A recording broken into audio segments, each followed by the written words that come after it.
manya Rogers Jambu president wa PAM ne Anjula Jemoli era nga nsaba n'olukiiko lwaffe lwonna banaaligambye lwange naye association si yange nimunga president omulonde n'olwekyo n'olukiiko lwaffe lwonna buli omu agenda kweyanjula n'ekifo mwakola kuba n'omuyimbi we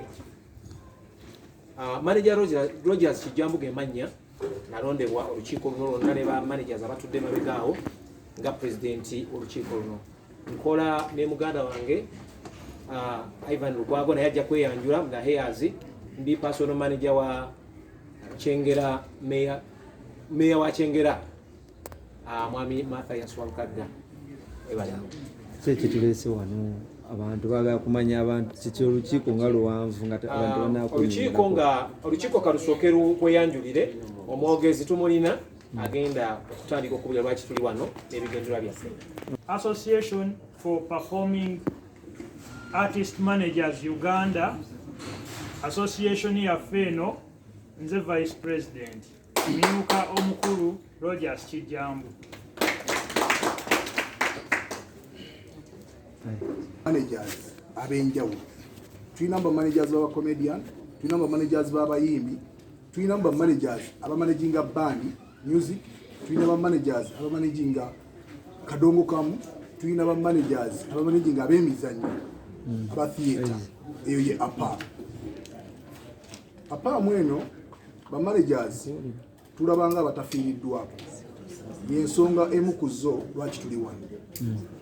Olugendo lw'okufuuka manager teruba lwangu naye ate olugendo lw'otujjako bannabitone bye tumaze okumeekinga lutandise okuba olwangu nti manager omenyeka n'ojja omuyimbi nga muganda wange ono muto wange bwe yajja omuyimbi Free Boy mu Arua West Nile n'amuleeta e Kampala n'amukolera kolabo n'omuyimbi Winnie Waji n'ateekamu ssente empitirivu naye olw'okuba yali mu covid nkakasa tasoloozanga muwadde ekikumi. Saawa zino tetujjaga ntukubira gavumenti omulanga oba tukuba enduulu wabula tusaba tufune naffe engeri gye tutunulwamu nga ba managers. Tulina challenge nga bbiri oba emu. Okusooka tulina challenge ey'okuba nti abantu abali eyo batulabanga abagagga ennyo bamanager bagagga kuba bebateeka bayimbi ssente kituufu naye kati we tuli tuzitoowereddwa bingi tuli bagagga tugudde mu mabanja mangi abamu obuyumba bafuga bututte newankubadde nakazimba busaabala naye kabakanga nkakasa bwe neebakootulo nenkanankana n'asuula emunyonyi so bwe bakanzijjako nenzira mu kupangisa mba nfunye okunyigirizibwa. Ekyokubiri bamanagers twewolera abayimbi ssente nti omuyimbi toyinza kulaba muyimbi nga mukulu waffe omuto waffe David Lutalo ng'asimbira ino mu Centenary Bank naye ate muganda wange muganda wange Ivan asobola okusaayo ennyumba ye aggyeyo ssente omuyimbi asobole okutambula. Tusaba nga ba managers olw'obuzibu obwe tufunye guno gwe mulundi gwaffe ogusoose okuvaayo okutunula mu kamera tekitegeeza nti tubaddeewo kitegeeza nti tubaddeewo tekitegeeza nti tubadde na bulumi tubadde nabwo naye olw'ekifaananyi mwe mutulabira kyabasajja bagagga tubadde tukyakuumya akatiibwa ako olw'obutabalirwa nnyo mu bantu bakaaba nnyo ku luno tuwereddeyo tuswale nammwe bennyini ndaba mutusekerera olwokuba tugee tuweebwaddeyo tuswale. Tusaba abakulu batukwasizeko mu mbeera yonna baganda baffe ba promoter ffe tumakinga abayimbi ne tubabaguza bo ne bategeka gavumenti yabatunulamu era ne bayambibwa era nkakasa bonna basajja saawa zino etunudde mu bayimbi betumanaginga nabe bayambi ovuiki kirungi nnyo kuba ffena kyetukolerera awo tusabira naffe tube n'akakisa konna ketusobola okutunulwamu nga bamanagers abaleeta ebitone bino gye tubijja mu abantu abali eyo ne mubinyumirwa ku TV n'otuuka n'okuwoza mu David Lutalo muyimbi wange nga wamugjawa eyamuleeta ali wano gwowoza muyimbi wange naye tumanyi gyabyayiseemu mutuusa gwomwagalidde namusiima kati obuzibu bonna bwe tuyitamu okunyigirizibwa kususse tetumanyi ddi korona lwaliggwawo tetuyinza nakusaba gavumenti bwetusaba eggulewo endongi awo tunaabanga abatategeera kuba kituufu korona waali atatta ate aluma yensonga lwaki buli muntu ali wano mulaba ne masiki tumanyi nti korona waali naye tusaba wabawo engeri yonna gyesobola okuyambibwamu gavumenti wesobola otukwatizaako wonna etukwaseeko tutuusa okwebaza bakama baffe abali eggulu abayita industry domains ez'enjawulo zigende zisome. Abantu naddala bakitwala nti bagenze kufuna ssente, tekyali kituufu. Abantu bagenda kusoma kwongera kukuguka mu music industry. Era wano waliwo baganda baffe abamu abagenda ne basoma, era ebyo bye baasoma naffe abataaliyo batuyambe ne batusomesaako, ne bannaffe abali wano abamu ne babitegeera.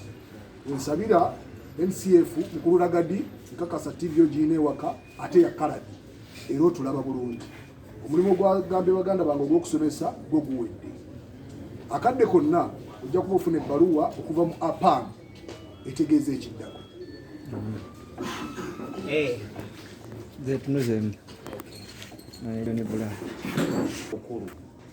Okusinga abantu abasigadde bonna. Tetwagala kuyisa mu bannaffe abali mu domains endala amaaso, naye bamaneja ffe tusinga okwesaddaaka nti tukeera ku makya olw'obwagazi bwe tuyina mu industry ne tukwata abayimbi abato n'abakulu ne tubainvestingamu time, ne tubainvestingamu amagezi, ne tubainvestinga namu ne ssente.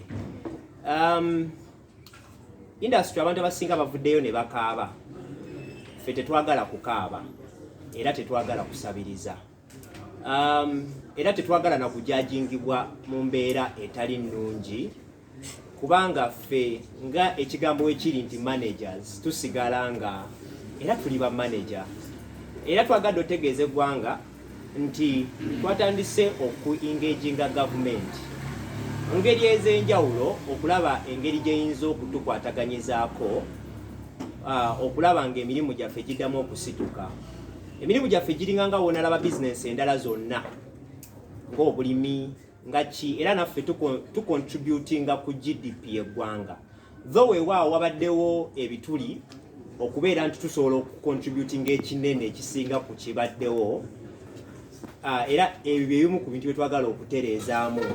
So tuli mu kuengaginga government okulaba nti one, government esobola okutukwataganyizaako okubaako kyezza ku saidi yaffe, si mu ngeri y'okutuwa wabula mu ngeri ez'enjawulo. For example, okutuwola naffe tuddemu tusitule emirimu gyaffe, tuddemu tuproducinga ennyimba z'abayimbi, eggwanga liddemu okubeera lively, kubanga music tukirowooza nti ne mukabanga covid ke yali atunyigira ennyo, ennyimba nga kwata essimu zatubeererawo nnyo, ate ng'era bannange twateekamu nnyo paka ne kakati tukyateekamu. Omuyimbi bw'asirika teri akitegeera nti covid, buli omu agamba oyo yagwa.